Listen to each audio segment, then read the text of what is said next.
July 13వ తారీఖు మాస శివరాత్రి సోమవారము ఆరుద్ర నక్షత్రం అండి. చాలా విశేషమైనటువంటి రోజు. ఎవ్వరు ఈ వీడియో చూస్తున్నా ఖచ్చితంగా 10 మందికి షేర్ చేయండి. ఈ రోజు మళ్ళీ మళ్ళీ రాదు. తప్పనిసరిగా ఎన్ని పనులున్నా సరే దగ్గరలోని శివాలయానికి వెళ్ళి నీళ్ళల్లో మారేడు దళాలు వేసి ఆ నీళ్లతో స్వామికి అభిషేకం తప్పనిసరిగా నిర్వహించండి. దీనివల్ల మీ జాతకంలో ఉండేటువంటి గురు దోషం ఏదైనా ఉంటే పోతుంది.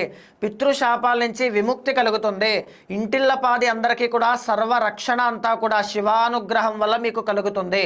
ఇదే కాకుండా జాతకంలో గురుబలము లేక పెళ్ళిళ్ళు సెట్ అవ్వక ఆర్థిక సమస్యలతో ఇబ్బంది పడేటువంటి వాళ్ళు కానీ, లేకపోతే రుణ బాధలతో ఇబ్బంది పడేటువంటి వాళ్ళు, సంతానము కలగక ఇబ్బంది పడేటువంటి వాళ్ళు, శివానుగ్రహం కోసం పరితపించేటువంటి ప్రతి ఒక్కరూ కూడా ఈ రోజున సద్వినియోగం చేసుకోండి. శివ పంచాక్షరి జపాన్ని చేయండి, అభిషేకాన్ని ఆచరించండి. సాయంత్రం వేళ శివుణ్ణి దర్శనం చేసుకోండి.